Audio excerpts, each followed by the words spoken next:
ladies and gentlemen. Welcome back to the Daily Dimensions podcast. As always, I am your host, Smitty, back with another one, man. And as always, I'm excited to bring you this episode. If y'all have been listening lately, I know we've been bi-weekly and it's been throwing some of y'all off. But if y'all have been listening, y'all been keeping up.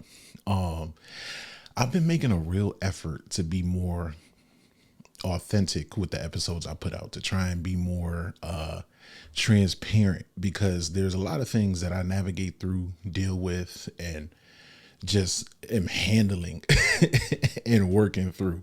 I am always going to admit I'm a work in progress, man, and I'm a product of the product. So one of those things that I find myself working through is struggling with pornography. And I want to be the first one to get up here and say, like, that is something that I really struggle with. And not a lot of men will get up here and say it. And hopefully this makes it more comfortable for y'all to say it, man. But it is something I really struggle with and am trying to, like, get a handle on. You feel me? I'm trying to take that piece of my life back. And it led me to create this episode because, you know, part of it was like, well, how did I get to this point where it's something where I'm like, yo, I need help with this. I'm struggling with this. This is a problem.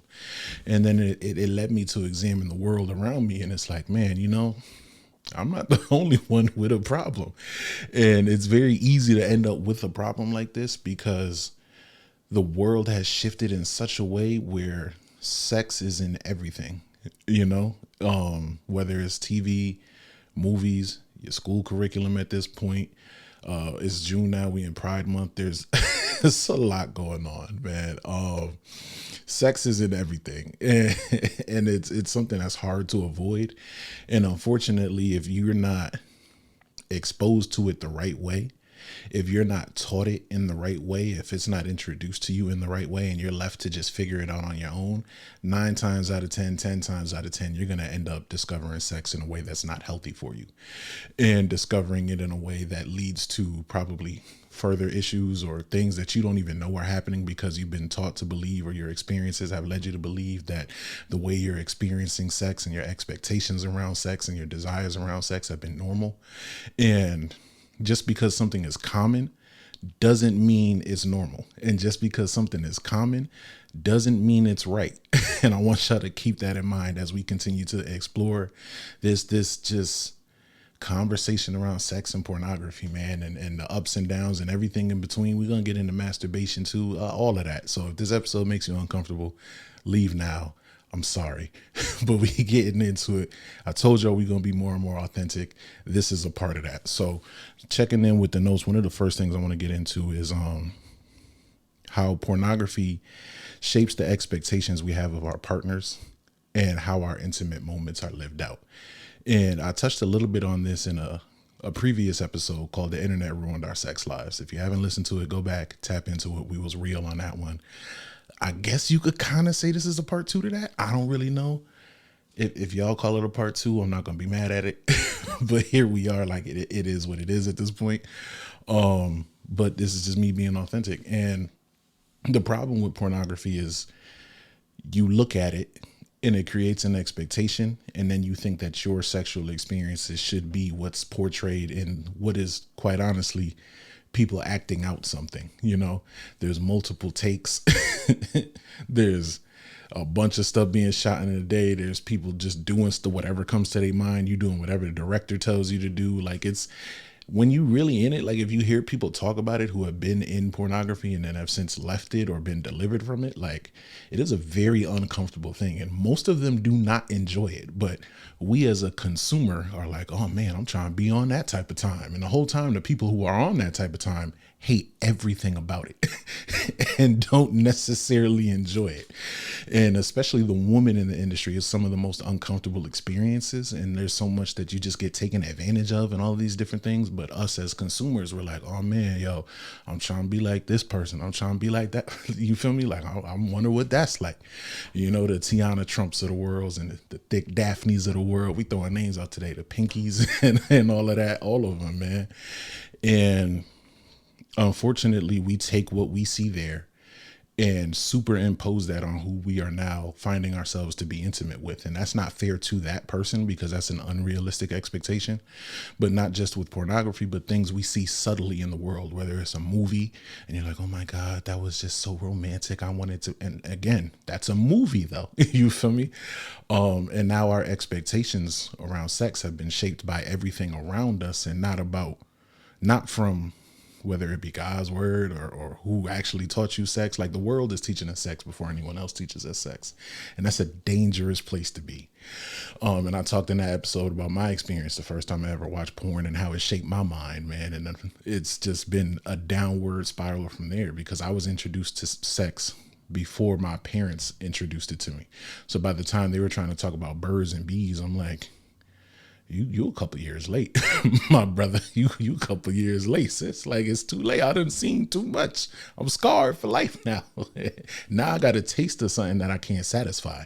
And that's the problem with being exposed so early. You got a taste for something, or you got an itch for something, or you got an experience for something that you just cannot satisfy. And if you don't really understand the depth of what's happening there, it leads you to a place, to a lot of different places, but it leads you to sometimes to a place like where I'm at, where now I find myself trying to fill a hole, or like scratch an itch, or just fill a void with it that should have never been there in the first place. So pornography for sure shapes our experiences and our expectations of our partners.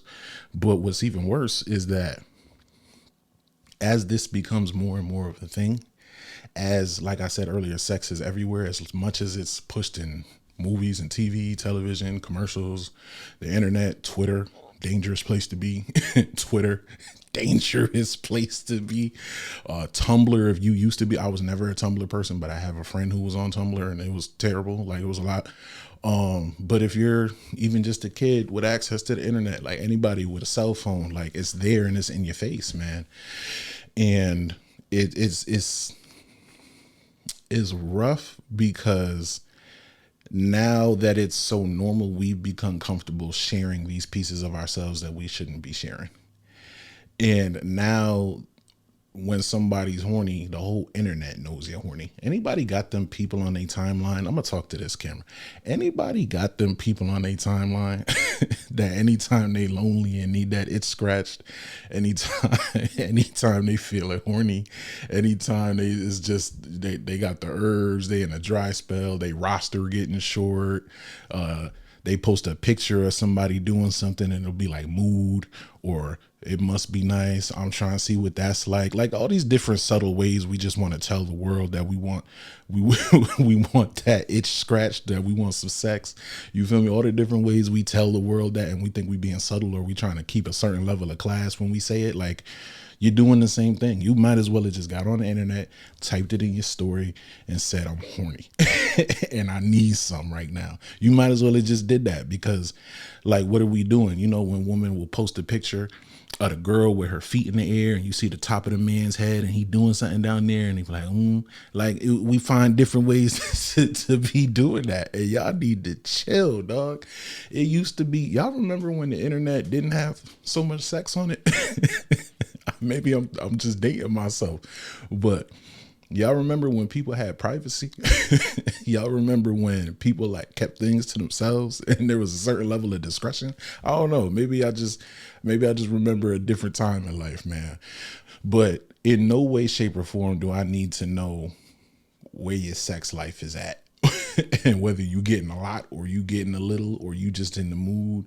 I don't need to hear about you want your back cracked and your toes sucked and this licked on and that done. I don't need to hear none of that. And unfortunately, I know I'm not the only one. There's people like that on all of our timelines, whether it's once in a while or all the time, and you need to chill out. I had a friend one time, and some of y'all are gonna know who this friend is.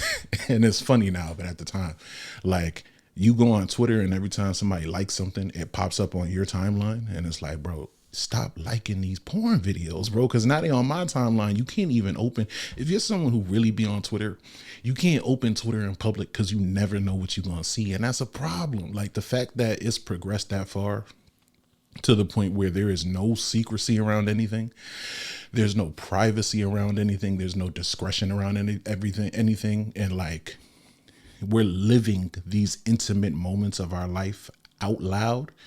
And then we get older and start screaming, we want intimacy. And it's like, well, you lost that a long time ago, because the things that were supposed to be kept sacred, you lived it out loud. You desired it out loud. You didn't keep that sacred. So now when you're older and you want it to be sacred, it's hard to find that. When you want it to be intimate, it's hard to find that. And there's a lot of people out there who are like, oh, I've had sex, but I've never made love. And it's because part of it is because this is the society we live in. This is what you indulge in. This is what you share. And what are you truly attracting? What are you giving off about yourself? Are you giving off desire me for the deeper, most inner parts of me, or desire me for my body? And what are you accepting? Because people are going to try you regardless. But then what do you settle for? And what do you set the standard on? What do you set the boundary on? What is the foundation, right? Because now you're expecting this, but you're settling for that and wondering why A plus B is not equal to C. And it's because you settle in for D. You see what I did there, y'all? You see what all right, let me get back to it, man. But there was once a time where we kept this to ourselves, and unfortunately it's not a thing anymore for most people. And that's why I really get happy when I see people on my timeline who pop up with babies where it's like, oh, for real, I didn't even know you had a man, now you having a baby. That's what I like to see. Because I don't need to know that you doing nothing. Like, let that be the proof that you was doing something. I don't need to know you. Or people just pop up and it's like, oh, I'm married now. And it's like, word, I didn't even know you was dating somebody. Like, we don't need to know every moment of your life.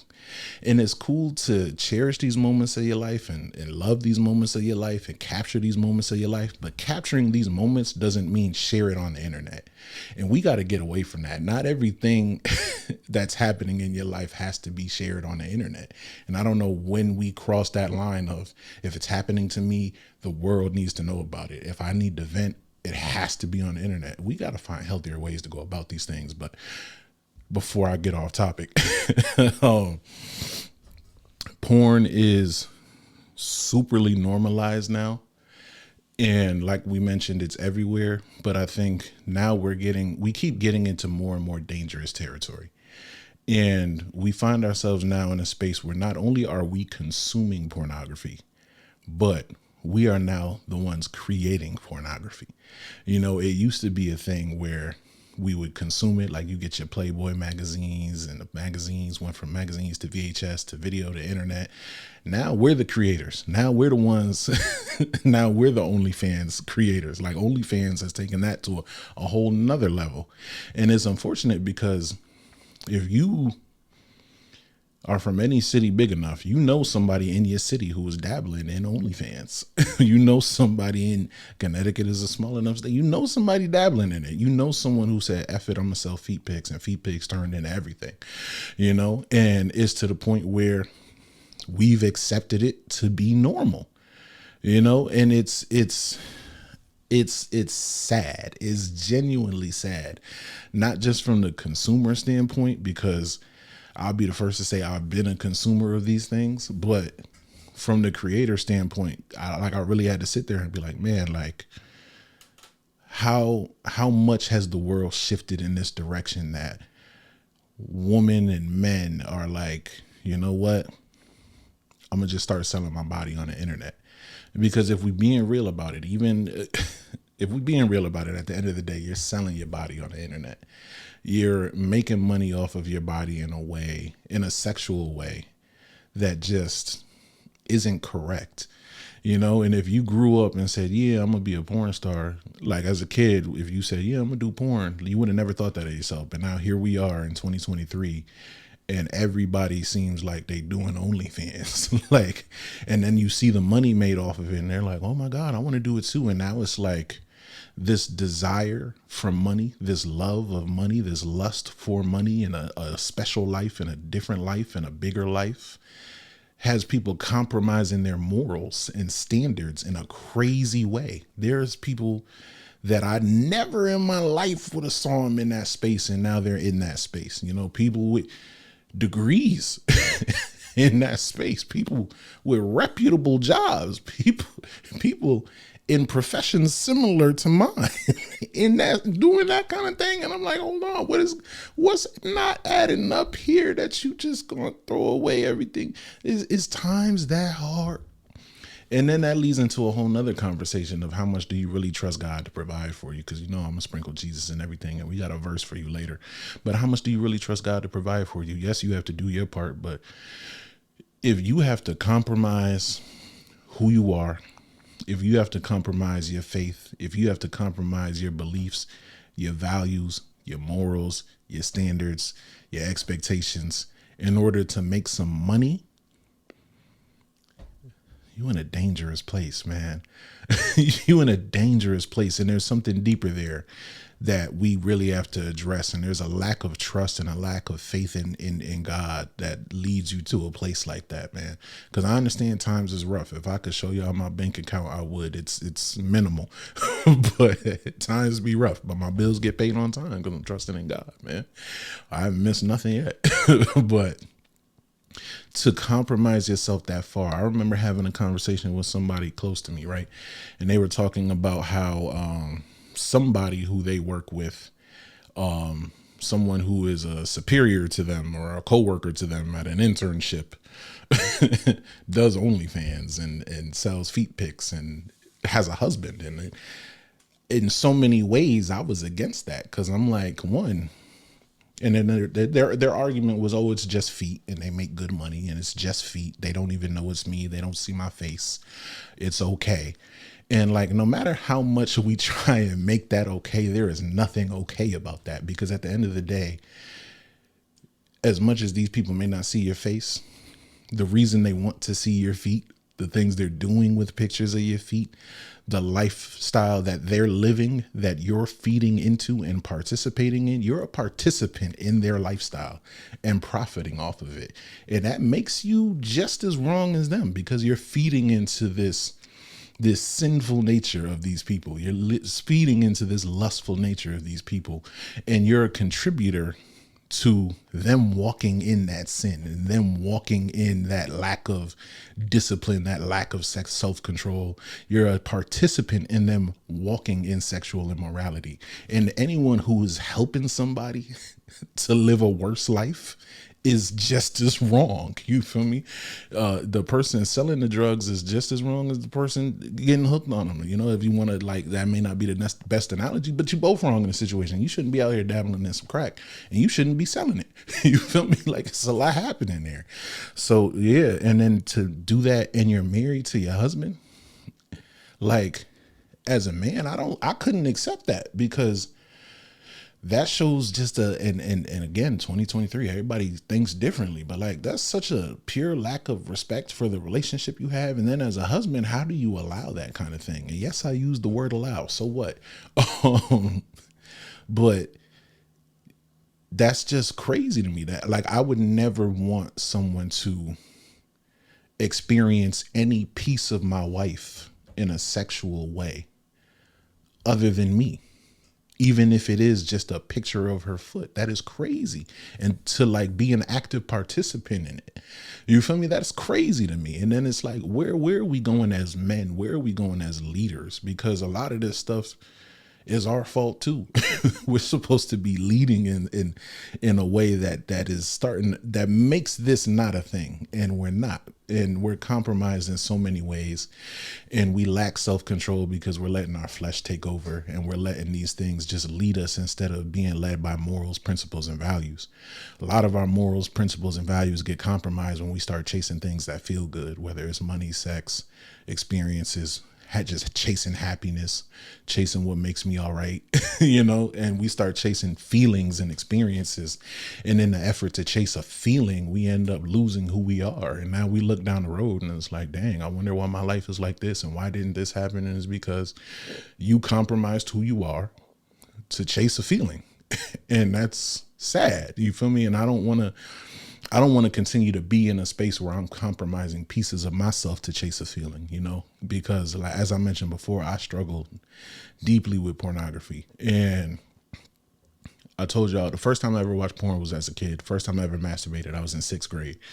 And even masturbation is something that has become more and more normalized. Like the fact that you see, and I don't know, maybe my timeline is just different. I got some people that's not saved on my timeline. I got some people that are saved and still a work in progress. We're all a work in progress. You see me up here, man, but maybe my timeline a little different from yours, man. But the amount of women and, masturbation, it's always kind of been put on men, but it's female masturbation is at an all-time high. And I know it's at an all-time high because the amount of women I've seen on my timeline when them Rose toys hit the streets, them Rose toys hit the streets like crack cocaine in the 80s. Everybody had one. There was a meme about all of them. Woman was talking about it, sharing it, crying when a battery died in the middle of it. It was a lot happening, and it was hitting the streets crazy.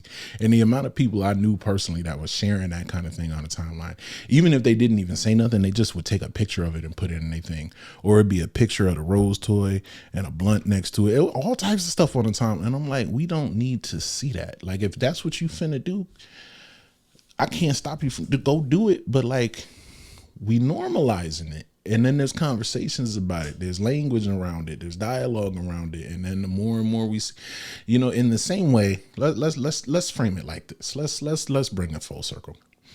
In the same way, I continue to have more conversations around mental health and wellness and just being better in general to begin to normalize that kind of thing. The things we have more conversations about are the things that become normalized. And I'm trying to normalize conversations around mental health, wellness, all those different things. The more we have conversations around sex and Rose toys and masturbation and pornography, all these different things, more times we have conversations about that, that's what becomes normal. What you see often, what you talk about often is what becomes normal. And unfortunately, because of the internet and meme culture and all these different things, that's what becomes normal. And that's and because it feeds on a feeling, that is what, hold on here. Because it feeds on a feeling, that's what, that's what we continue to lean into, because it feeds into what we feel and not on morals, principles, and values. And the stuff I speak, morals, principles, and values, ain't as appealing, but it's what we need. It's what we got to tap into. It's what we got to get into. It's what we need to make happen. And, I say all this to say, I'm a work in progress, man. And I am I'm quitting masturbation, man. It's a work in progress. I'm 5 days in right now. Starting to smell colors, vision crossing.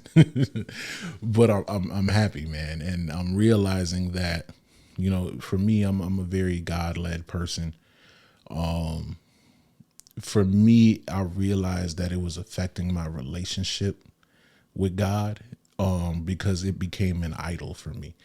Because if this is something that I shouldn't be doing, right, from a spiritual standpoint, from a relationship with God standpoint, if this is something I know I shouldn't be doing, walking in sexual immorality, if this is something I know I shouldn't be doing and I continue to choose to do it instead of following what God would have me do, it has now become an idol in my life. And I don't want this to be an idol in my life anymore. I don't want this to be something that has me in a chokehold. I don't want it to be something that I continue to do to fill a void, to chase a feeling. I don't want it to continue to be something I do and just think it's normal and just think it's okay. And like, just because it's common, again, bringing it back to the beginning, just because it's common doesn't mean it's okay. And just because it happens often doesn't mean it's what we need to be doing, so it's something that I'm fighting in my life. I mark it on my calendar now. I put little checks on my calendar like, yes, I made it through the day.